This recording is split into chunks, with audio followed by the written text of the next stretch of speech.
1960년대 한 시절을 호령했던 전 중앙정보부장 김형욱. 그의 최후는 참혹했다. 박정희의 신임 아래 영원한 2인자를 꿈꾸었던 절대 권력의 파수꾼.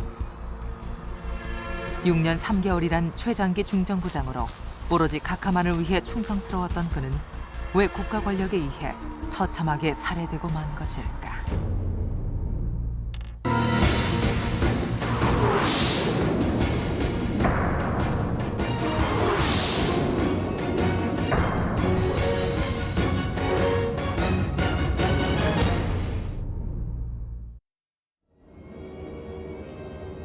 (1973년) 미국으로 망명한 김형욱이 자리 잡은 곳은 뉴욕의 알파인, 당시 부촌 중의 부촌이었다. 그는 이곳에 1,800평에 달하는 저택을 사들였다. 저택은 70년대 초반기로선 상상할 수 없을 만큼 초호화로 꾸며졌고 그는 여행을 즐기며 사치스러운 생활을 누렸다. 이거 김영우가 쓰는 이거 있죠? 이거 던서 뭐라 그랬죠? 이거 anyway 이게 완전히 이것도 금이고 저 찌끄러기 저 깡통은 말이야 완전히 순금으로 됐더라고. 골동 보면 말이야 고리작인지 뭔지 그건 완전히 그냥 말이야 방에다 막 무슨 전시식으로 해놨더라고. 아휴 미치겠구나. 김형욱의 호화로운 생활은 교포사회의 지탄을 받았다.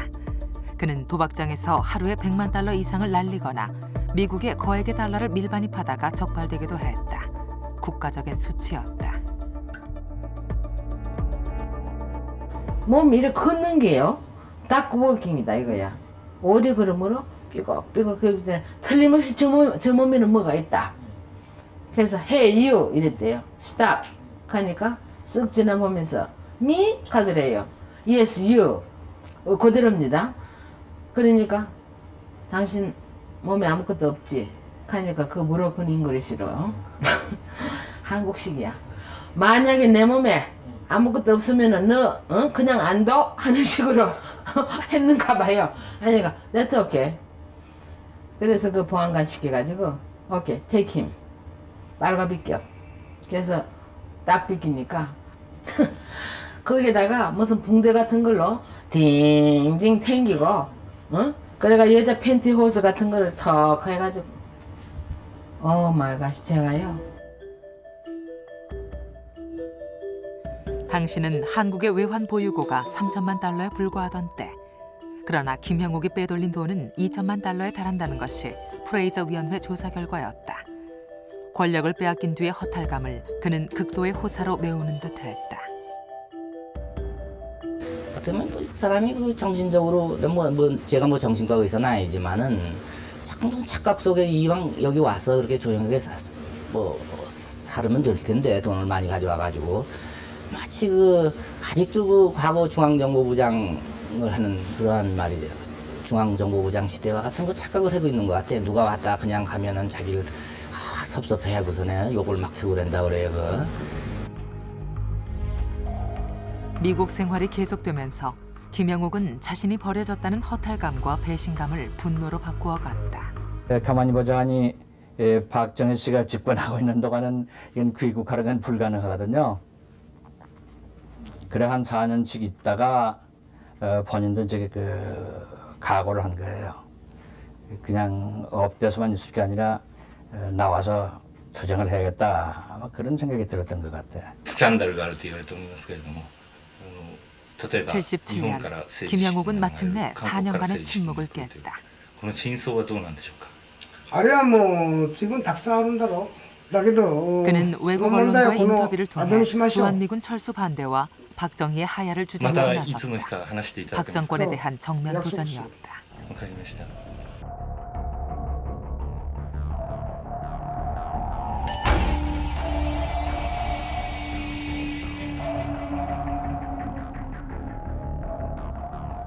자기의 미국에서의 활동은 반정부 활동이 아니고 우리나라의 유신체제를 반대하고 민주화를 앞당기기 위한 이런 행동이다 하는 자기 변명적인 이런 거 얘기를 많이 한 걸로 저는 기억을 합니다. 당시 미국 언론에선 연일 박동선 사건을 대서특필하고 있었다.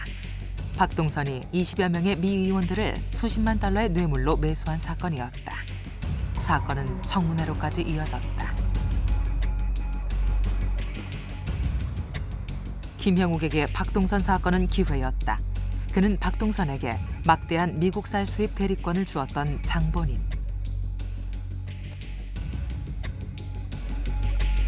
미 의회는 김형욱을 청문회 증인으로 채택했다. 자기는 박동선 씨하고도 잘 알게 돼 있어.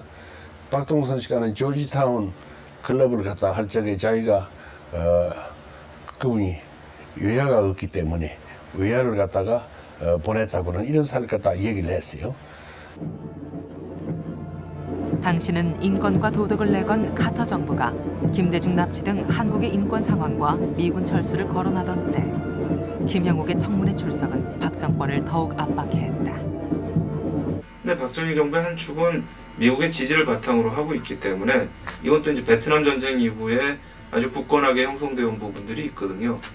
근데 이 부분들의 어떤 이 틈을 만들고 갈등의 고리를 만들어내는 행위 자체는 박정희 정부에겐 그 생존권 자체를 아주 위협하는 그런 상황이 될 수가 있는 겁니다. 그러니까 박정희 정부로서는 김형욱의 행동이라는 것이 아주 위험하게 미칠 수밖에 없는 거죠. 특히 김형욱 씨는 뭐 쿠데타 직후부터 1970년대 초까지 정권 내부의 거의 모든 비리들을 다 알고 있는 상황이었기 때문에 박정희 정부로서 더 치명적일 수가 있습니다. 겉으론 미국에 강경했던 박정희는 뒤론 자신의 사위까지 거물급 특사들을 파견했다. 중정부장 김재규의 최우선 과제 역시 김형욱을 귀국시키는 일이었다.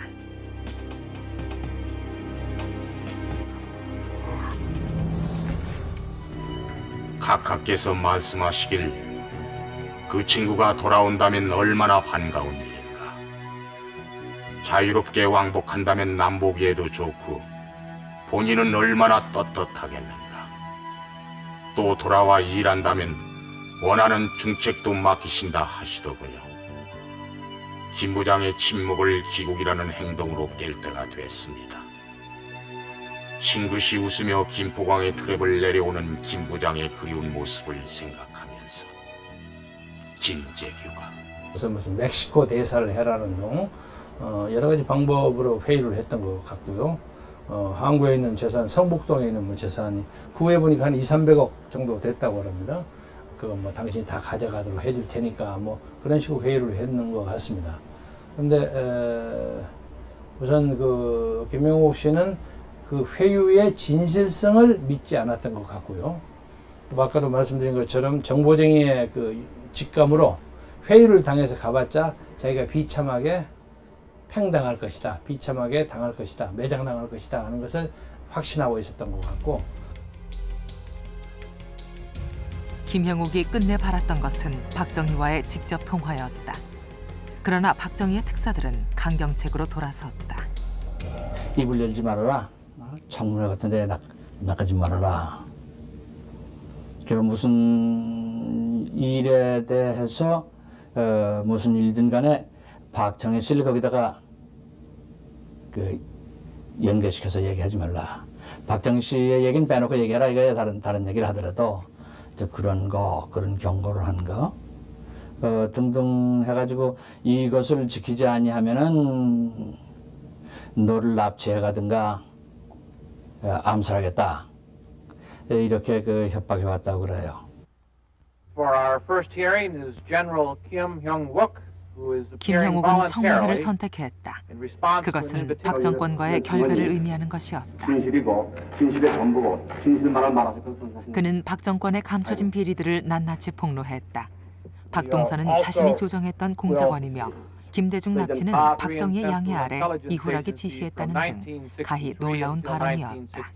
그뭐 여러분들도 그 느꼈을 걸로 아는데 10월 유신 헌법을 이제 그 통과시키고 일단 국회가 구성이 되고 그 일단락이 되니까 미국의 그 여러 가지 눈치를 안 볼 수 없게 됐다고.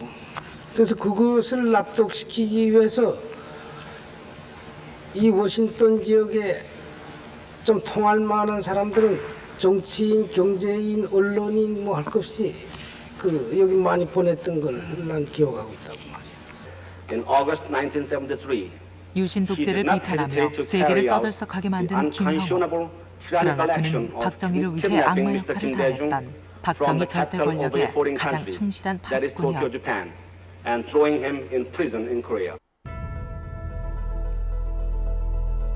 황해도 신천태생의 김형욱은 초등학교를 졸업한 뒤 일본 헌병부를 한 것으로 알려져 있다. 그러나 확인된 이력은 5.16 쿠데타의 핵심 세력이던 6.4 8기생이란 사실뿐이다. 김형욱이 역사의 전면에 등장한 것은 5.16 군사 쿠데타. 그는 국가재건 최고회의의 최고위원 자리에 앉았지만 아직 실세는 아니었다. 쿠데타 후 박정희 소장은 제일 먼저 중앙정보부를 만들어 권력의 핵으로 삼았다. 업무의 감시와 통제를 받지 않는 국가 위의 또 하나의 국가. 중정은 통치를 위한 모든 정보를 소유하는 공작 정치의 산실이었다. 군사정부에게 모든 권력을 집중시키기 위한 그런 수단으로서 중앙정보부가 필요했던 것이 아닌가. 또 이 통제를 위해서 사실 가장 필요한 게 바로 정보입니다. 정보를 가지고 있으면 통제를 하기 위한 가장 중요한 수단이 되기 때문에 그런 의미에서 중앙정보부는 당시 군사정부가 통치권을 확보하는 데서 아주 중요한 수단이 된다고 할 수가 있습니다. 중앙정보부는 박정권의 권력의 핵입니다. 그냥 박정권이 탄생하고 유지한 것이 중앙정보부로부터 나오는 거예요. 권력은 총무로부터 나온 거 아니라 박정권의 권력은 중앙정보부로부터 나왔어요. 김형욱 시대에 이르러 중정은 전국 지부를 거느린 방대한 조직으로 확대됐다. 중정의 모든 권력은 박정희로부터 나왔고 중정을 등에 업은 김형욱은 박정희를 절대 권력자로 만들어가는 돌격대장이었다.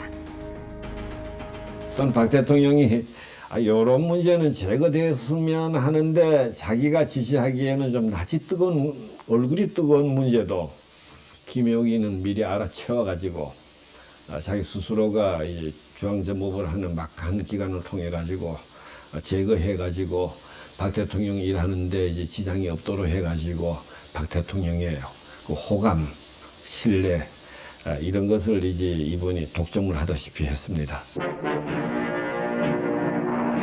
김형욱이 중앙정보부장이 된 것은 군정이 실시되고 있던 63년 7월. 김형욱 중앙정보부장은 12월 초순 파월 맹부대를 방문 한국군 통합사령관 최명신 장군의 영접을 이후 69년까지 그는 6년 3개월이란 가장 긴 기간 동안 중정을 휘둘렀다.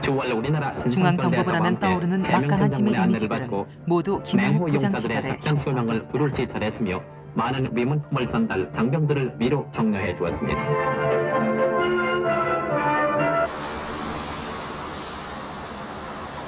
그는 국회의사당에 연결된 감청 스피커를 통해 직접 의원들의 언동까지 체크했다. 민주적이어야 할 정치는 공작 정치로 변해갔다. 상대의 신상과 약점을 파고들고 조작하는 것으로 그는 모든 기관, 모든 장관과 국회의원들 위에 군림했다. 정보기관에서는 오늘 국회에서 무슨 일이 있으나 보고하기 위해서 나가 차출대가 있는 사람들이 박인돼 있는데 그 사람들 보고가 오기 전에 이제 그것도 모자라가지고 직접 들을 수 있죠. 그거는. 가기 하는데 정보부장이 갑자기 나타났어요. 갑자기 나타나가지고 하는 얘기가 뭐냐면 누가 반대하는지 내가 좀 보고 있겠단 말이야. 어느 새끼가 반대하는지 좀 두고 보자. 6.4 8기생 사이에서 김형욱은 두드러진 인물이 아니었다. 그는 돈가스나 멧돼지로 불릴 만큼 중정부장에 걸맞는 치밀함보단 단순하고 저돌적이었다. 그런 그를 박정희는 왜 선택했을까? 정말 멧돼지 같은 추진력이 있는 사람입니다. 그리고 일단 상사로부터 어사인먼트 임무를 받으면 수단 방법을 가리지 않고 끝내주는 사람입니다. 무엇보다도 같은 박정희 대통령에게 충성하는 것이 자기 생애 목표로 살아온 것이 틀림없습니다. 누구보다도 박정희 대통령한테만 잘 보이고 충성하면 이것이 애국이다. 이런 생각을 가지고 있던 사람이에요. 네. 정부의 불법 데모 금지에 반항하며 수천 학생은 막무가내로 밀어붙이는 김영욱의 무소불위의 칼날은 6.3 한일회담 반대 시위에서도 발휘됐다. 이날 밤 정부는 시위가 격화되자 그는 트럭 1000대를 징발해 주동자를 서해 무인도에 격리시키자고 주장하고 나선 것이다. 장기영 부총리를 수석 대표로 하는 그는 장기영 부총리의 집무실을 몰래 털어 외화와 귀금속을 적발하기도 했다. 뭔가 뒷거래가 없는 가를 묻는 박정희에게 과연 충성한 것이다. 지역의 평화와 공동 번영을 위해 서로 협력할 것을 다짐하고 보안감사라는 명목으로 캐비넷을 뒤져온 단순한 사건이지만 그 사건을 뒤집어 보면은 경제부총리가 김영욱 정보부장의 말하자면 말을 잘 듣는 신복으로 바뀌는 순간입니다. 혁명 정부를 무력으로 전복하고 김영욱은 전임 중정부장이었던 김재춘의 집에 폭탄 설치를 지시하기도 했다. 김재춘은 김영욱을 중정에 앉히는 것을 말렸던 인물. 중정에선 사제폭탄을 만드느라 부상자가 나기도 했다. 백주 대낮에 테러도 가하고 갈비뼈가 2개나 끊어지고 또 집에다 다이너마이트를 던지겠다고 협박도 당하고. 67년 대통령 선거 때는 윤보선 후보의 집에 저격수를 배치했다. 부정선거 속에서도 박정희의 대통령 당선이 불확실하자 김영욱은 윤보선이 당선되면 저격하라는 명령을 내린 것이다. 다행인지 윤보선은 박정희에 밀려 저격은 미수에 그쳤다. 윤보선이 대통령 되지 않은 방향을 갖다가 해서 강과쇼 했을 때 가슴이 철렁 내려앉았습니다. 그러면은 암살을 하라는 말씀입니까? 그러니까 바깥을 이렇게 내다보면서 할 수 없지 않소. 66년 런던 월드컵. 박정권엔 비상이 걸렸다.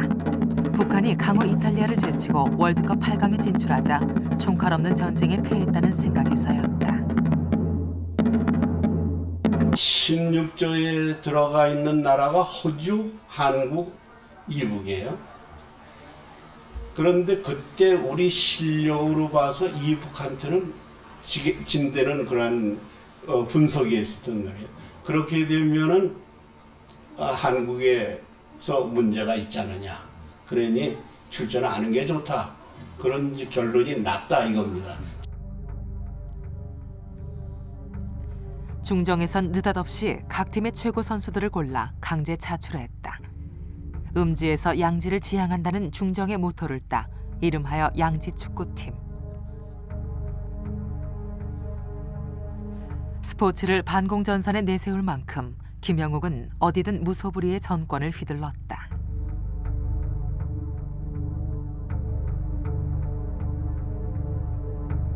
언젠가 국제적인 마당에서 북괴의 축구팀과 마주쳤을 때 꼭 이겨야 한다는 것이 나의 불변의 신조였다. 대규모의 선거운동을 전개해왔습니다. 김영욱의 충성은 쿠데타 후 박정희 대통령 만들기로부터 시작됐다. 전 내각 수반이었던 유세가 한창이던 때 박정희 후보에 맞선 자민당 후보 송유찬을 살인 등의 혐의로 구속해버린 것이다. 예비역 중장이며 한때는 육군 한때 참모총장이었던 내각 수반이었고 참모총장이었던 송유찬에 대한 구속은 군인은 국방에만 전념해야 한다며 그가 박정희 의장의 사태를 공개적으로 신문에 실은 지 3일 뒤의 일이었다. 명령한 혐의를 받았습니다. 송유찬은 결국 후보를 사퇴했다. 김재춘이 그의 정치적 명운을 걸고 추진한 자민당이라는 범탕은 나의 정보부에 의해 무산되었다. 송유찬을 탈락시킨 박정희는 대통령에 당선됐다. 윤보선 후보를 근소한 차이로 누르고 군복을 벗은 민정 대통령이 된 것이다.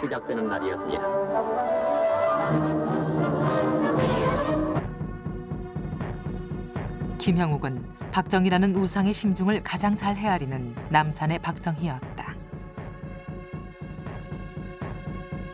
처음 김영욱을 중정부장에 추천한 것은 김종필을 중심으로 세력을 키워가던 육사 8기생 강경파였다. 그러나 김영욱은 중정부장이 되자 이내 김종필 라인을 멀리하고 직접 박정희 의장과의 신뢰를 쌓아갔다. 쿠데타에 박정희를 끌어들였던 김종필은 대중적 인기를 얻으며 차기 대권주자 1순위로 꼽히던 인물이었던 까닭이다.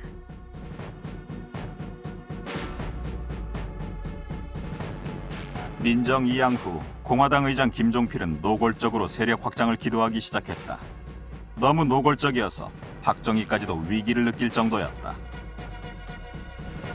박정희 대통령도 이제 김종필 씨에 대해서 그렇게 마음대로 통제를 할 수가 없는 이제 그러한 상황이었죠.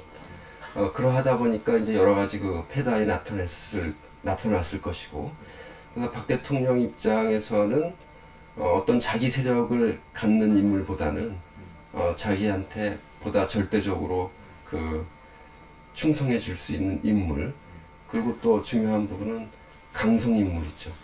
자신을 위해서 상당히 좀 지저분하고 남한테 욕먹을 일을 과감하게 해줄 수 있는 인물이 필요했을 것입니다. 육군 방첩부 대장 윤필룡은 김영욱이 김종필에게도 위해를 가하려 했다는 놀라운 사실을 박정희에게 보고한다. 그러나 박정희는 내막도 묻지 않은 채 오히려 김영욱의 손을 들어주었다.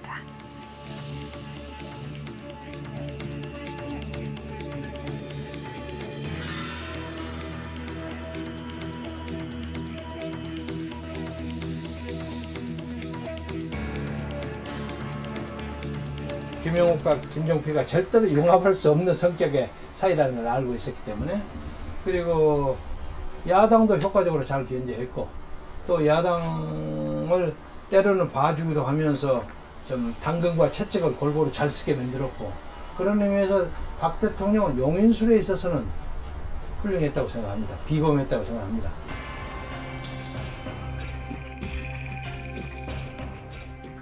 박 정권의 굴욕적인 한일 회담에 대한 반대 시위가 거세지면서 서울엔 비상계엄령이 선포되고 시위는 무력 진압됐다. 380여 명이 구속된 6.3 사태는 언론 탄압으로까지 이어졌다. 쌍문 문화방송 사장, 네.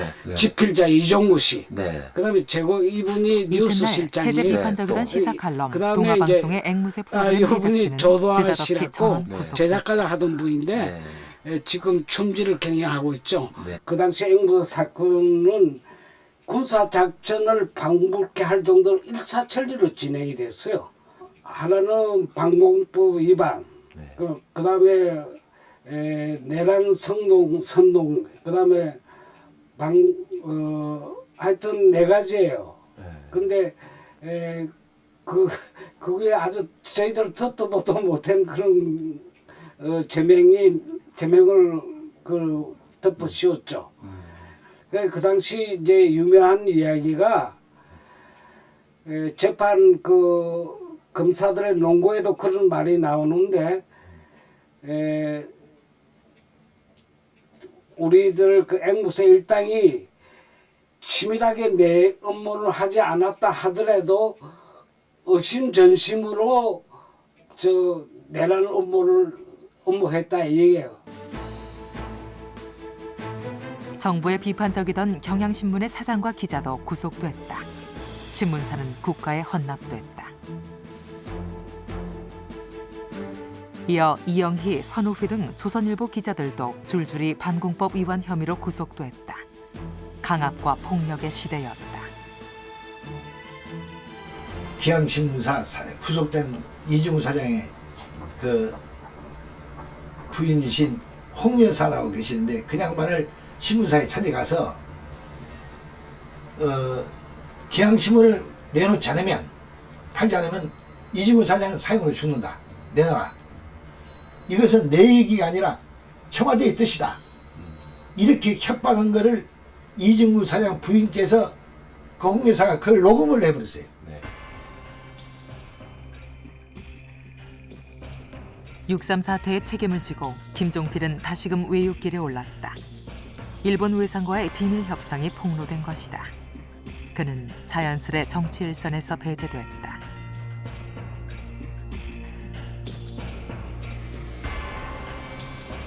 김종필에 대한 압박은 계속됐다. 삼성의 사카린 밀수 사건에 항의해 국회에 인분을 던진 김두한 의원. 김영옥은 그의 배후로 김종필을 지목했다. 구속된 김두한 의원은 고문 끝에 폐인이 됐고 김영옥은 한국비료 주식의 반을 넘겨받았다. 사카린 밀수 사건 같은 거, 이와 같은 거는 분명히 이 대통령으로서 명령이 내려와가지고 하명을 받아서 내려온 걸로 알고 있습니다. 마지막에 제가 마무리를 지었습니다만. 누구도 자신을 이을 대권주자로 용인하지 않았던 박정희. 그에게 김영옥은 정권 수호의 무기였고 김영옥에게 박정희는 무소불위의 힘을 보장하는 보증수표였다. 수출을 증대시킬 수 있게 됐으며 내년에 103만 당시 톤 규모의 굵직한 이권의 종합제철이 대부분은 김영옥이 준공되면 관리했다. 공업국가로서의 이권 개입을 자립경제 통해 체제를 그는 정치 확립할 수 있게 자금과 된다고 정보 말했습니다. 공작비를 조달했고 그 자신 또한 엄청난 부정축제를 했다. 대표적인 경로가 차관이었다. 1960년대에는 우리나라가 경제 발전하기 때문에 차관을 외국에서 많이 도입을 했습니다. 그래서 이제 공화당 재정위원회에서 이제 그 3부를 띄고 그리고 이제 중앙정보부에서 정치 자금을 3부를 띄고 또 이 건설 무슨 입찰을 한다든지 낙찰을 하려면은 그건 반드시 이 정보부에 3부나 5부나 말이지 그걸 주게 돼 있습니다. 예를 들면 8번 군납을 그거는 중앙정보부가 완전히 장악을 해가지고 그게 이제 김영옥 부장 시대에 아주 극심했지만은 8번의 군납이 그게 중앙정보부의 승인 이건 아주 뭐 입찰도 아니에요. 승인 없이는 그 공사를 딸 수가 없어요. 신동아 잡지의 차관 특집 기사는 또 한 차례의 언론 사냥을 낳았다.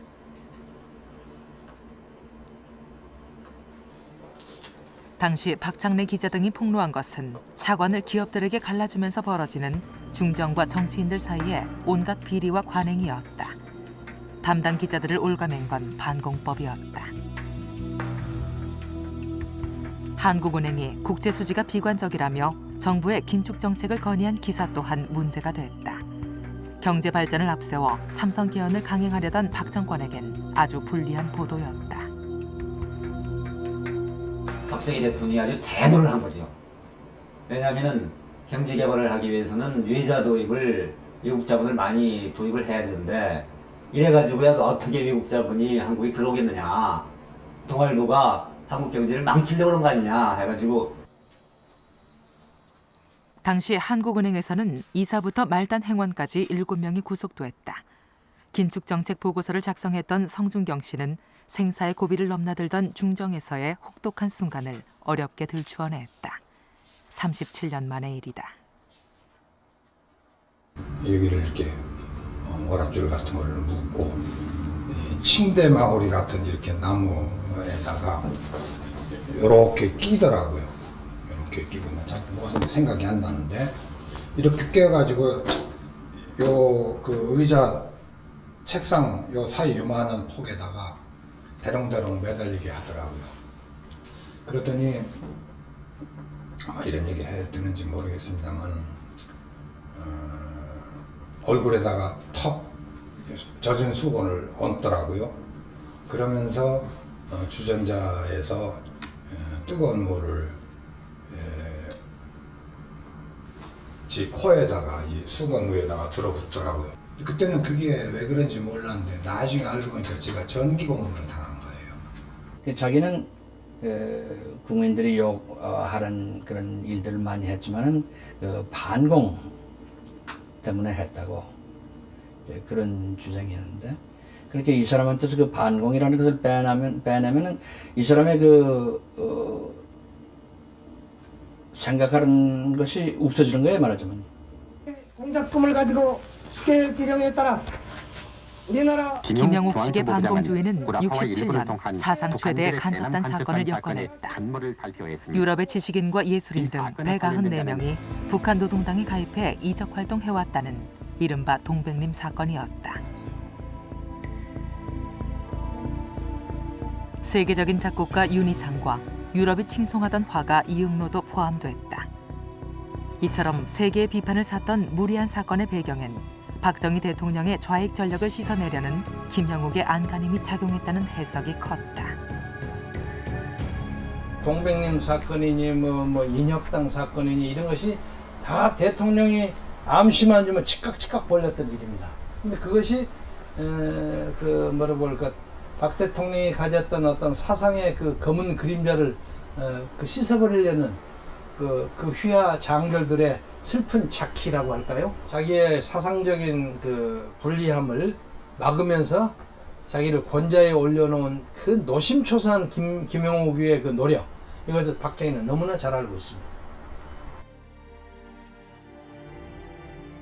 당시 천상병 시인은 6개월간의 구금 상태에서 무고한 고문에 시달렸다. 그리고 그 후유증으로 그는 끝내 아름다운 시들과 이별했다.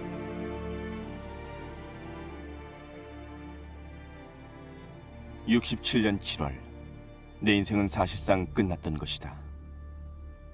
정보부에서 나를 3번씩이나 정기 고문하며 베를린 유학생 친구와의 관계를 자백하라고 했지만 나는 몇 차례 까무러쳤을 망정 끝내 살아났다.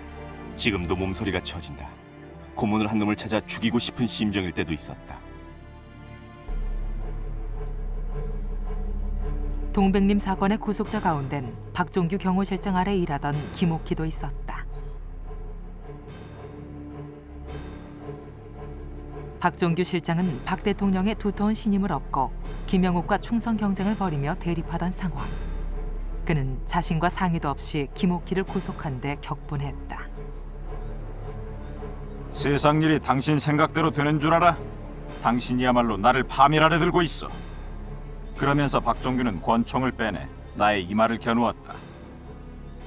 박종규 씨 같은 사람은 김형욱에 대해서 못마땅한 짓을 막 까음지르고 욱박지르는 이런 분위기들이 있고, 또 그 권력을 봐서는 정부부장이 더 우뜸인 걸로 보이지만은 김형욱이도 박종규도 당해가지고 뭐 끝까지 이래 뭐 같이 이래 맞서지 않는 이런 분위기들도 있고, 누가 제때 음부물을 가지고 이제 뭐 갈라놓기도 하고.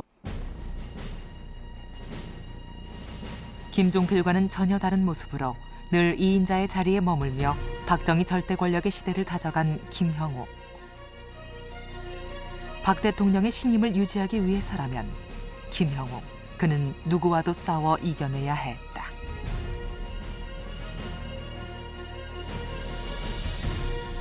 국민을 위해서 봉사하는 게 아니고 지도자만 쳐다보고 있는 거예요. 그러니까 그 지도자에 대해서 누가 더 충성을 하느냐, 경쟁을 하는 시스템이 만들어져 있기 때문에 그런 현상이 나타나는 거죠. 그러니까 이 시스템 자체가 정점을 향해서만 바라보게 돼 있기 때문에 서로가 협력이나 견제하는 관계가 아니고 누가 충성을 더 잘하느냐를 서로 경쟁하게 만드는 겁니다. 그러니까 이 부분은 저는 이게 지도자의 용병술로 보는 것이 아니고 기본적으로 독재 시대의 어떤 그 체제에서 나타날 수 있는 그런 어떤 뭔가 왜곡된 그런 시스템상에서 나타나는 구조라고 봐야 된다고 생각합니다. 육군 방첩부 대장 윤필용 또한 갖가지 정치 테러를 통해 박정희에 충성했다. 실력자들 사이의 충성 경쟁은 박정희 장기 집권의 무기였다.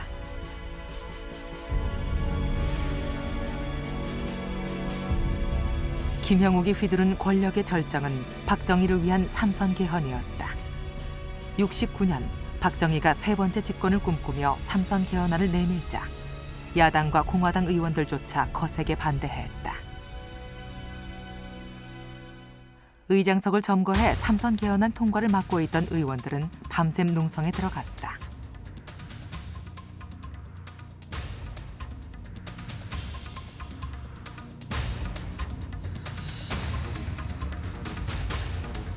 그러나 새벽 2시 공화당에선 야당 의원들 몰래 투표 장소를 옮겨버렸다.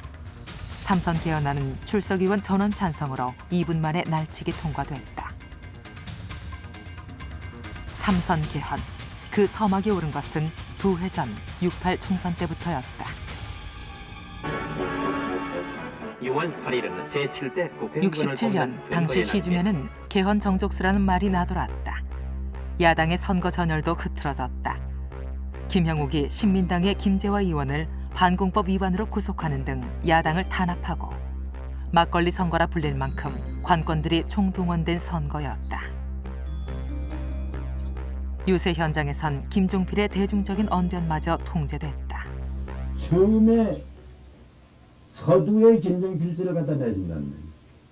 책임있는 데는 발언 순서를 갖다서 일부러 충분한 자백 의견을 진술 못하고 할 그런 시각을 골라가지고서 딱 줬다. 그것도 시간을 10분으로 제한하고 돈이 없어가지고 유치하는데 돈이 달려가지고서 결국 공화당은 175석 가운데 129석을 얻어 개헌선인 제적 3분의 1을 확보했다. 김영욱 스스로도 인정한 부끄러운 선거였다. 나 역시 그 선거에 있어서 비록 간접적이었다 할지라도 관권 개입과 부정부패를 방조한 사람의 하나였음을 고백하지 않을 수 없다. 총선 이듬해 전국은 연초부터 안보 위기가 높아가고 있었다. 간첩 김신조 일당이 청와대 뒷산까지 침투하고 연이어 미군함 푸에블로호가 납북되는 사건이 벌어진 것이다.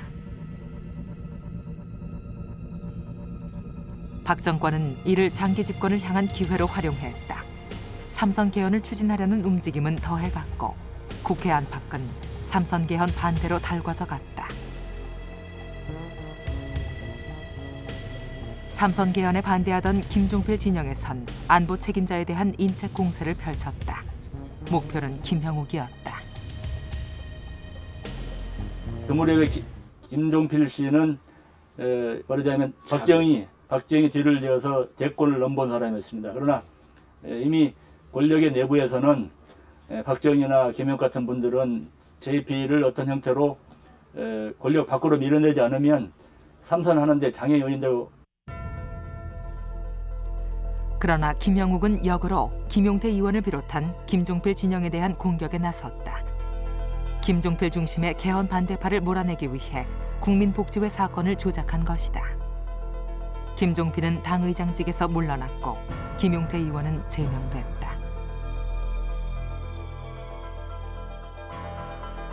중정에서 만들어낸 이제 김용태가 뭐 자기 나름대로 무슨 사조직을 하나 만들려고 그 사람 좀 우쭐대는 건 있기 때문에. 근데 그 사람이 김종필이를 모시고 김종필을 내세우기 위해서 뭐 할 사람은 그 조직인 사람이 아니거든, 그 사람이. 국민복지회는 실상 농촌 근대화를 위한 연구단체였다. 그러나 김형욱은 이를 반국가단체로 보고했고 박정희는 엄단할 것을 명령했다. 김형욱은 국민복지회를 김종필을 대통령으로 만들기 위한 사조직으로 몰아붙이며 관련자들을 고문했다. 정치적인 이유로 국회의원들을 고문한 최초의 사건이었다. 여당 의원들 뭐 하여간 반대하는 사람들 집집마다 가족마다 그 참 이루 다 표현할 수 없는 협박, 공갈, 온 그냥 공포에 질려서 할 수 없이 끌려 들어가고 유도한 게 김영욱이거든. 복제 사건 이건 분명히 대통령에 의해서 명령이 됐고 그 안에서 복제 사건에서 반란이 이제 그 배신한 사람이 대통령에게 정보를 줘가지고 그런 사건이 일어났고. 이 일로 김종필은 정계를 은퇴해버렸다. 충복만을 믿는 정치 대신 정보를 선택했던 박정희. 복지회 사건은 박 정권의 정보 만능주의를 상징하는 사건이었다. 박정희 대통령은 새해 첫 기자회견을 가지고 전국이 본격적으로 올해 삼선 개헌 논란에 밝히는 휩싸인 것은 69년. 박 대통령의 모호한 발표가 그 계기였다. 임기 중에 개헌할 뜻은 없으나 필요하면 연말에 개헌을 해도 늦지 않다는 내용이었다.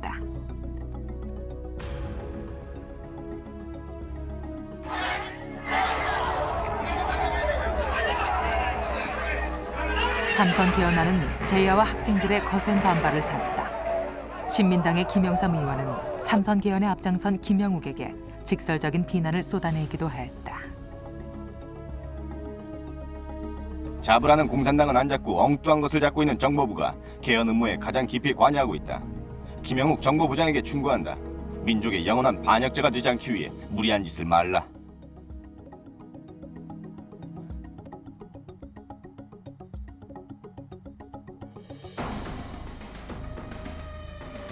엿새 뒤 김영삼 의원은 자신의 집 앞에서 괴한들에 의해 초산 테러를 당했다. 김영욱은 훗날 권조에서 밀려난 뒤에야 자신이 진범임을 드러냈다.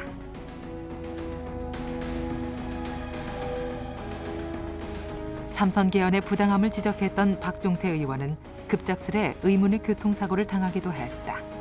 그 또한 진범이 가늠되는 상황이었다. 밤중 11시나 12시 다 되었어 그때. 심야의 일이야. 그리고 집에 들어가 누구 보고 뭐라고 그래. 내 감이 잡히거든. 의도적으로 나 없이 보려고 저놈들이 있구나. 가 잡히는데 너 누구한테 말하고 있어. 아무 소리 안 했는데 전화 안 했는데 그랬더니 아침 새벽에 컴컴한데 정보부에 뭐 무슨 부장인가 과장인가 한 놈이 와서 그 다치셨는데 그 치료비 갖고 왔다 이거예요. 치료비 그때 50만 원인지 얼마인지 내놓읍시다. 그때 50만 원 적은 돈랑 치료비 하고 남아. 그러면 어떻게 다친지를 어떻게 한 거야? 내가 다친지를 그러면 어떻게 하는 거야? 처음에는 공화당 내부에서조차 삼선 개헌 반대는 거셌다. 그러나 김종필을 비롯한 대다수는 삼선 개헌 지지로 돌아섰다. 김형욱의 회유와 협박 때문이었다. 야당 의원 3사람도 매수됐다. 그들을 매수한 악명 높은 수단은 여자 문제로 약점을 잡는 것이었다.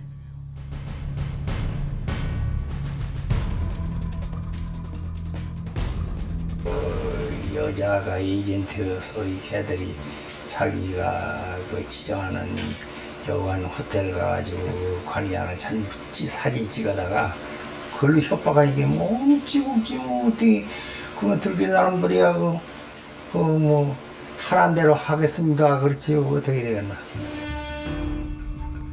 2년여 동안 온 나라를 시끄럽게 만들곤 2분 만에 변칙 처리된 삼선 개헌안. 정치 실종의 1등 공신은 단연 김형욱이었다. 삼선까지 김영욱 정보부장이 해냅니다. 그 6년 3개월 기간에. 그러니까 삼선 개헌까지 함으로 해가지고 그 정권이 1979년 뭐 18년이라는 장기 집권할 수 있는 토대를 마련한 거죠. 그런 점에서 김영욱과 그 박정희 전 대통령은 정말 그 집권 기간을 연장시켜주는 스스로 연장을 하거나 아니면 연장시킨 역할을 하는 그 장본인으로 정말 그 뗄래야 뗄 수 없는 그 권력 측면으로 보면은 철탑공학 같은 사람들입니다. 삼선 개헌안이 통과되기까지 공화당 내부엔 전제 조건이 있었다.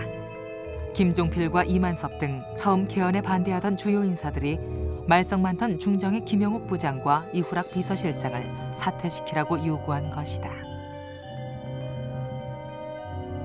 첫째, 김영욱 중앙정보부장은 물러날 것. 둘째, 중앙정보부는 정치 사찰을 중지할 것.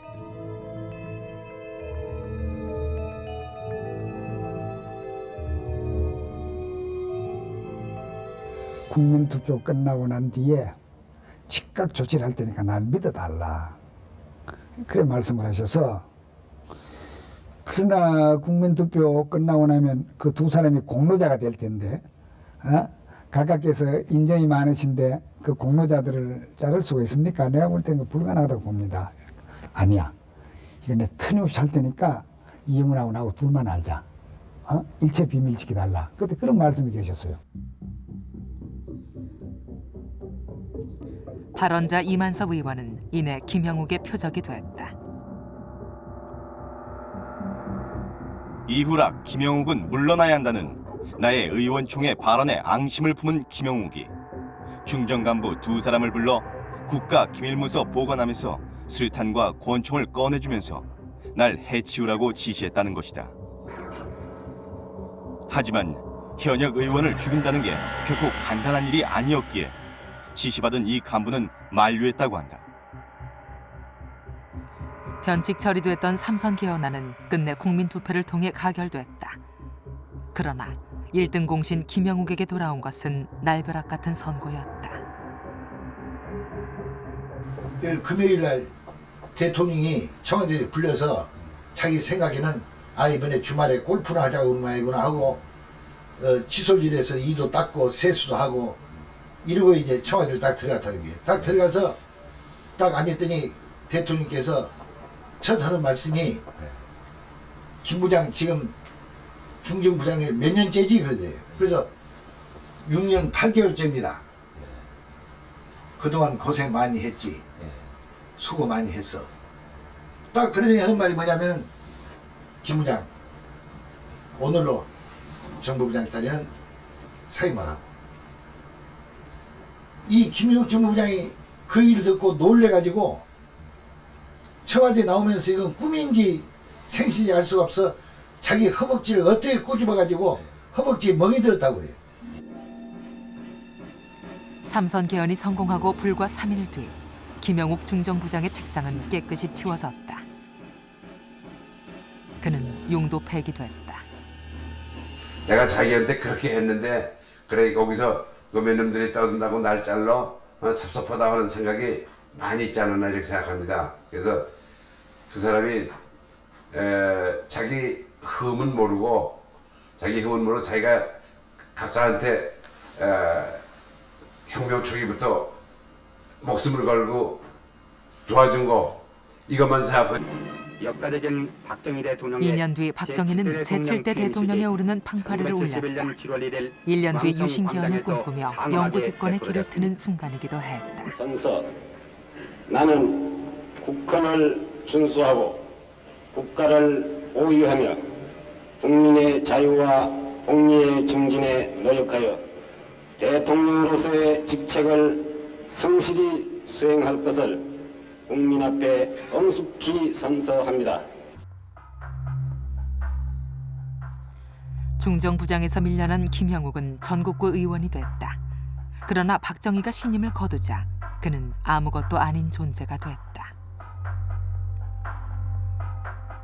이제 그에게 남은 것은 한없는 허탈감과 정치 보복에 대한 두려움뿐.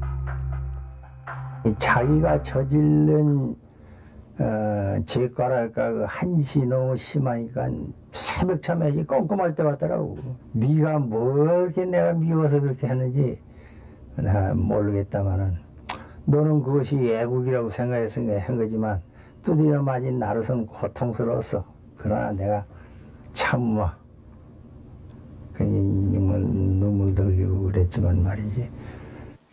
그 하는 말이 이번에 미국 갔다 왔는데 그 유들이 참 옳게 사왔고 바른 길을 걸었다는 걸 알게 됐다고 이런 말 하더라고요. 그래서 다 지난 일인데 하여튼 뭐 니는 우리는 우리 뭐 각자 뭐 현실에서 뭐 자기 할 일에 충실하고 말이지 빈정대지 말아라 하고 그래 해줬다고 해주는데.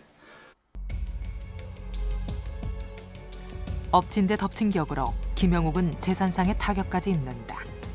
기업의 자금난을 해소한다며 채무관계를 무효화하는 8.3 조치가 시행된 것이다. 그리고 72년, 그는 박정희가 추천하는 국회의원들의 단체 유정회에서도 제외됐다. 그는 완전히 버려진 것이다. 또 박정희 씨의 그 보복, 그런 거 아주 무섭다고 생각을 하고, 박정희 씨가 참 잔인한 사람 이런 걸 알 수 있어요. 그 자기 신복이었고 자기를 그 권좌에 앉혀주고 그걸 유지하게 해준 사람인데 그 사람을 어느 시점에 가서 딱 숙청하고 그 숙청당한 사람이 자기가 충성을 바치던 그 사람을 그렇게 무서워할 정도였으니까. 73년 김영욱은 미국으로 망명했다. 그리곤 허탈과 좌절, 분노와 배신감 속에 반체제 인사의 모습으로 변해갔다. 프레이저 청문회 이후 김영욱은 또 하나의 비수를 준비해갔다. 회고록을 통해 박 정권의 과오를 기록으로 남기는 것이다. 근데 이게 난 지금 이 시점에서 뭐 내가 모르는 게 있으면 있었지 아는 것을 숨길 필요는 없거든. 지금 시점에 역사적인 자료가 될 수 있습니다. 그럼 저는 그런 집필은 미국 유학 중이던 김경재 씨가 맡았다. 박사월이란 필명을 썼던 김경재 씨 역시 위험한 도전을 한 셈이었다. 그래서 이게 지금 말이야. 김대중 납치 사건, 인혁당 사건, 동백님 사건,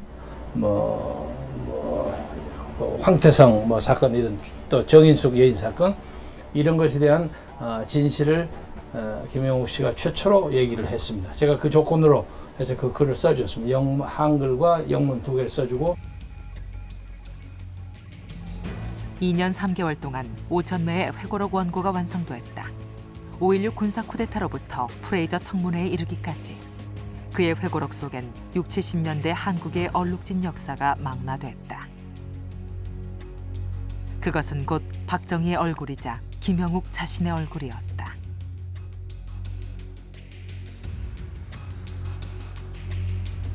내가 책을 쓴다. 이걸 쓰면 모든 게 백일하게 드러날 것이고 또 이걸 가지고 안 되면 그 다음 단계는 또 내가 뭘 또 공부를 할 거고 그 다음 단계 뭐 3단계 계획을 세웠다 뭐 이런 말을 또 한 적이 있고. 그해 말 한국에선 해외 유신 반대자들을 처벌하기 위한 특별조치법을 만들었다. 사실상 김영욱을 겨냥한 것이었다. 이미 박 대통령의 특별 지시가 내려지고 그 후속 조치였다.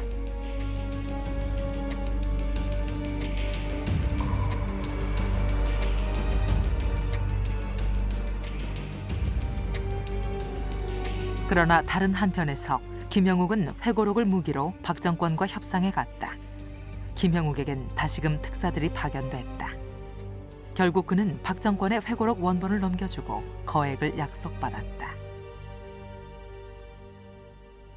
그분의 요구사항은 회고록에 대한 대가, 그 다음에 가족에 대한 그 요건, 서울에 있는 재산 문제, 기타의 사유에 관한 문제를 몇 가지 말씀을 하세요. 그래서 알겠습니다.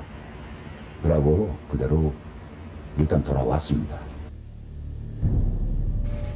그러나 김영욱은 약속을 어겼다. 협상액의 일부가 지급된 상태에서 김영욱 회고록의 일본판 요약본이 출간된 것이다.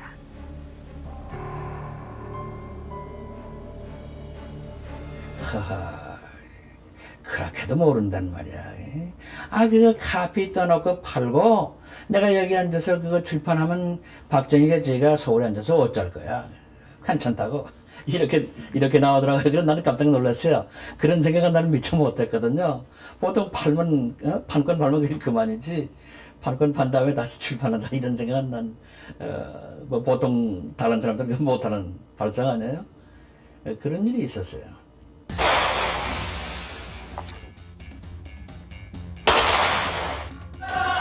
협상은 깨졌다. 박 정권에게 남은 것은 최후의 방법이었다. 중정에선 김영욱 암살단을 조직해 훈련에 들어갔다.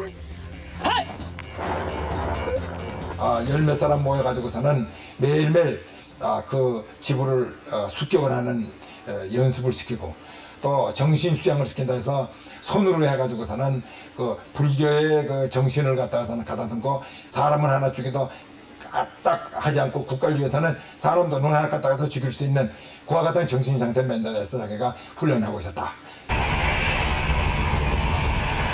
79년 9월 김영욱은 생애 마지막 여행길에 올랐다.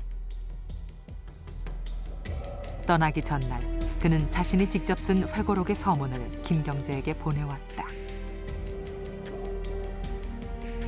내가 없어지고 이 글 속에 등장한 수백 명의 이름들이 지상에서 사라진 뒤에도 이 증언들만큼은 한국사의 60년대와 70년대를 가장 통절하게 증거하는 역사로 남아 후배와 후손들에게 그 외침을 계속할 것이다.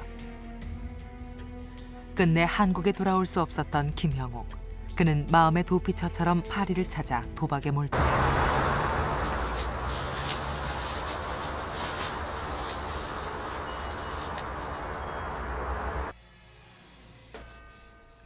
그리곤 자신이 아끼던 당시 파리의 중정 책임자에 이끌려 살해됐다.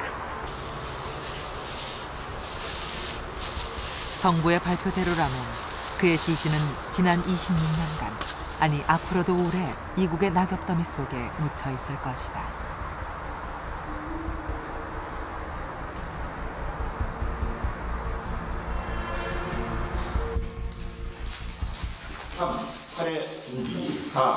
그러나 정부의 이번 발표는 아직 그간의 수많은 의혹들을 다 잠재우진 못했다. 다만 우리는 이제 그의 죽음이 상징하는 우리의 어제를 되돌아본다. 김영옥 씨는 박정희 시대의 영광과 좌절이라고 할까요? 그 비극을 상징하는 사람 중에 하나죠.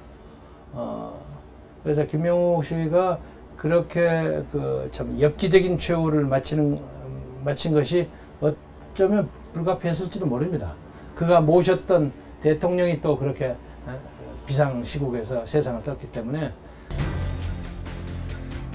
중정부장 김형욱이 살해되고 불과 19일 뒤 박정희는 또 다른 중정부장의 총탄에 의해 최후를 맞았다. 그리고 그의 죽음과 더불어 중앙정보부 오욕의 역사도 막을 내렸다.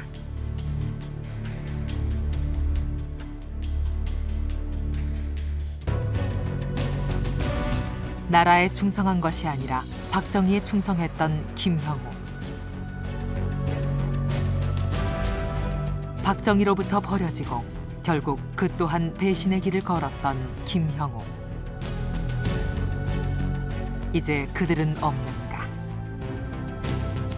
거칠 것 없던 김형욱의 권력과 배반, 그리고 비참한 최후는 다시는 재현되지 않을 역사의 저편인가? 영원한 권력을 꿈꾸었던 박정희 정권의 영광과 몰락은 새삼 절대 권력의 어김없는 시작과 끝을 말해주고 있다.